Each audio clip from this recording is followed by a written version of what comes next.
Voici l'histoire de Zeus et Françoise, première décennie.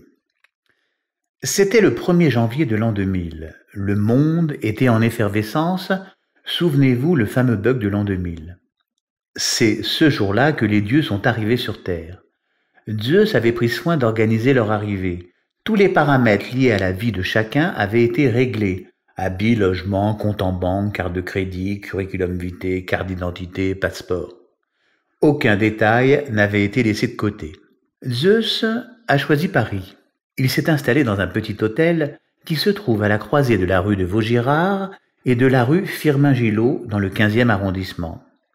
La rue Firmin-Gillot n'est pas très large. Elle est recouverte de pavés. Le fait qu'elle soit en sens unique en fait une rue plutôt calme. Non loin de là, c'est la porte de Versailles. La circulation est en file ininterrompue. Une jeune femme traverse la rue de Vaugirard à quelques dizaines de mètres du passage Cloutez. Zeus perçoit l'agitation des automobilistes et l'agacement de la jeune femme. Elle traverse, crissement de pneus. Les dieux ne doivent pas intervenir sur la vie d'autrui tant qu'une relation n'a pas été établie. Alors, choc, attroupement. Zeus approche et découvre le corps de la jeune femme. Le sang coule de sa bouche.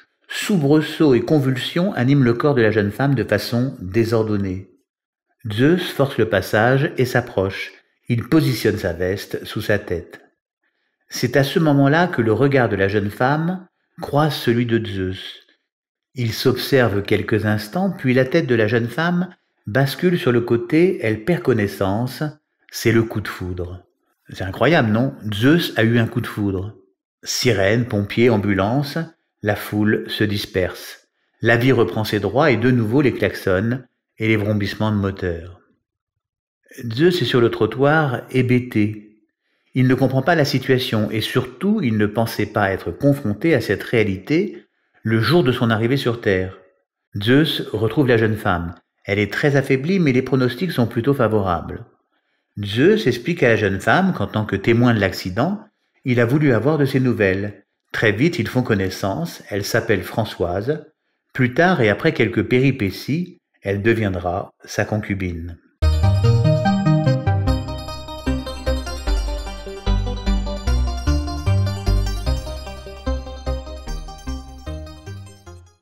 Nous voyons à l'écran le portrait de Zeus, comptable en costume, avec cravate. Pierre-Thomy Le Boucher, avez-vous envie de nous dire quelque chose à propos de cette toile?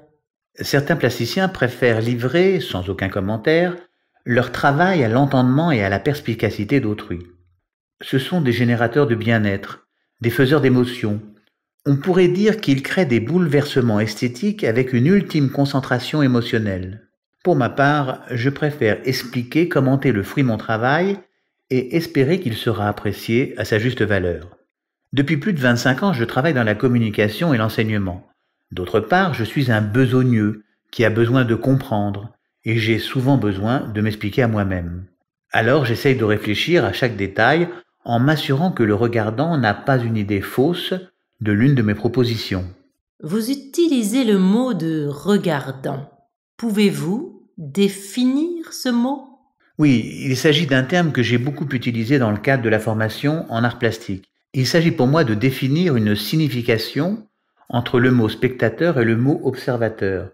Selon moi, le spectateur contemple un événement sans y prendre part, sans s'impliquer. Quant à l'observateur, il est pour moi trop obsessionnel. C'est pourquoi j'aime bien l'idée du regardant qui, toujours selon moi, est une personne placée devant un objet plastique et qui s'amuse à parcourir le jeu des formes, des couleurs, et qui se met à rêver dans les méandres de cette spatialité bidimensionnelle ou tridimensionnelle qui se présente à lui. Puisque vous avez choisi le champ cognitif, pouvez-vous nous présenter le portrait de Zeus, comptable en costume, avec cravate?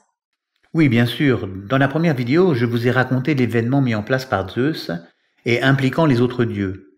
En 2 mots, Zeus a décidé que les dieux se mélangeraient aux hommes pendant 10 périodes de 10 ans en assouvissant et en expérimentant des activités humaines. Comme nous l'avons dit, Zeus a choisi d'être comptable. Dans cette toile, Zeus, alias Fernand Suze, est habillé en costume et cravate. Il est assis à un bureau. Par devant lui se trouve un dossier. Il a la tête tournée vers la gauche et regarde le peintre. Il se tient faussement la tête en positionnant sa main pour ainsi la mettre en contact avec son menton, en prenant soin de ne pas déformer son visage. La pose et l'attitude de Zeus font penser aux photos réalisées dans un bureau en vue d'un trombinoscope. Imaginez un peu la scène quelques instants avant cet instantané. Alain, le collègue désigné chargé de com, à titre provisoire, doit réaliser le recueil des trombines de la société. Alors il s'exclame « Allez, Fernand, on sourit. Allez, vas-y, essaye en mettant ta main là, comme ça. Bon, j'en refais une autre, hein. Ah, c'est super. Allez, bon, à tout à l'heure, hein, à la machine à café. » Il faut noter que la présence de ces photographies dans le parcours initiatique de nos dieux va leur poser de grandes difficultés. Avant de changer de décade, Zeus devra être très vigilant. Il lui faudra effacer les traces, voire les empreintes, qu'il aura laissées pendant cette décennie. Fernand Suze. Mais pourquoi Fernand Suze? Pour le plaisir de l'explication, je vais vous en révéler la provenance. Il y a quelques années, Zeus m'a dit « Il me faut un pseudo. J'ai choisi le mot Suze pour 3 raisons. La première, Suze, est l'anagramme de Zeus, tout comme Angèle Caruti est l'anagramme de votre nom.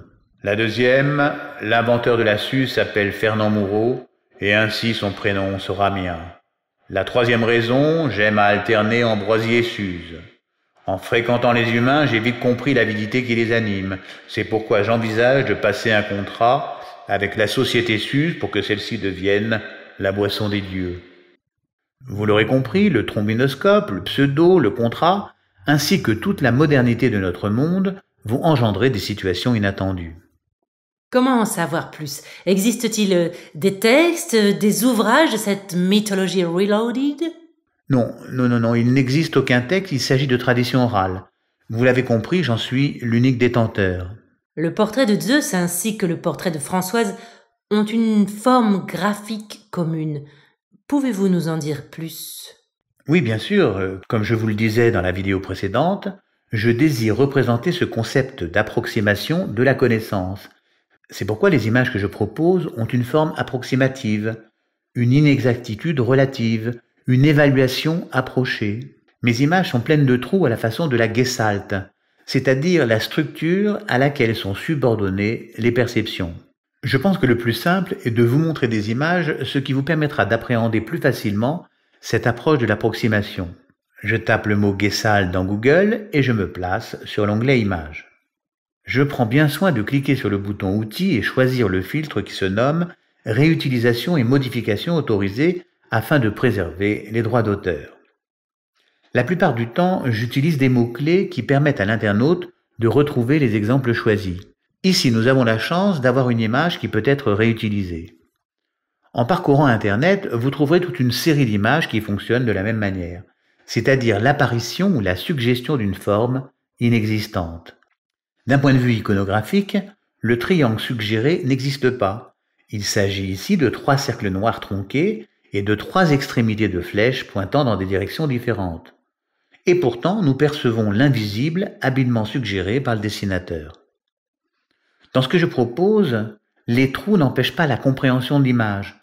Par contre, elles génèrent un contexte qui permet de se séparer de la réalité visuelle.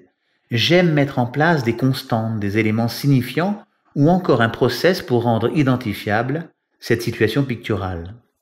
Dans la plupart des cas, le fond est blanc et les formes de couleurs sont rarement présentées à fond perdu.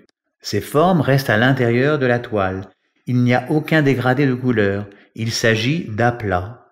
Dans cette série, je n'utilise jamais de courbes.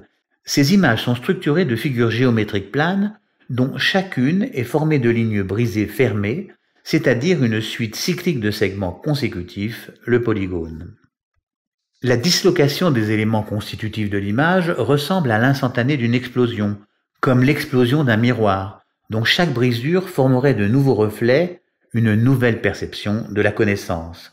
Cette connaissance dont les éléments épars ne permettrait plus de relier les idées entre elles. En voyant ces polygones, ces facettes, on est un peu obligé de penser au cubisme. Oui, je comprends que vous puissiez faire cette analogie. Mais vous savez, le cubisme propose de montrer ce que l'on sait des choses et non pas ce que l'on voit. Il est facile de comprendre que l'on obtiendra un visage plus informatif si l'œil gauche est montré de face et le droit présenté de profil. Ainsi, on s'éloigne de la réalité visuelle pour aller vers une réalité cognitive. Vous l'aurez compris, mon propos est différent.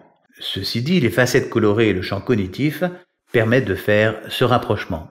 Si le cubisme ne doute pas de la connaissance, mon propos, quant à lui, est intrinsèquement lié à la qualité et à la mesure de la connaissance et du savoir. Je vous propose de regarder Portrait d'un aigle. Dans cette toile, je propose une représentation par défaut. En effet, on reconnaît un aigle. Il ne s'agit pas d'une girafe. Les informations sont suffisantes.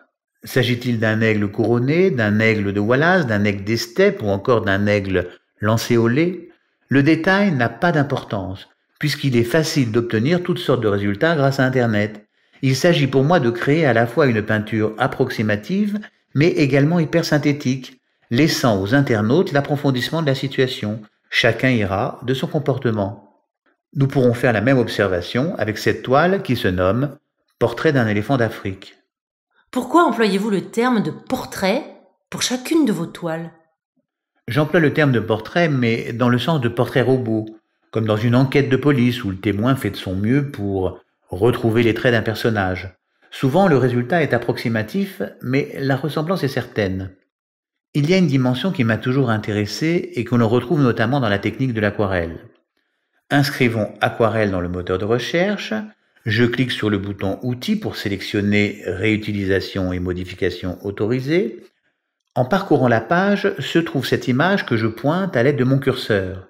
Avant de vous la montrer dans son entier, je vais la grossir pour vous en montrer un détail, ainsi ce recadrage va entraîner la disparition de la signification, refoulant la connaissance des éléments iconographiques, c'est-à-dire une perte de compréhension face à des taches de couleurs. En reculant progressivement, l'image prend graduellement du sens. Je vous propose de regarder ce portrait d'un homme politique. Je ne sais pas si vous le reconnaissez, mais je pense que la ressemblance va s'affirmer au fur et à mesure de la réduction. Oui, en effet, maintenant je le reconnais. Il s'agit de Jean-Christophe Cambadélis.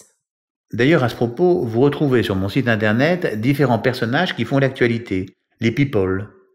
Comme on dit dans ces cas-là, vous retrouverez le lien sous la vidéo. Je vous remercie pour toutes ces explications. Nous nous retrouverons dans la prochaine vidéo pour parler du frère de Zeus, Hadès.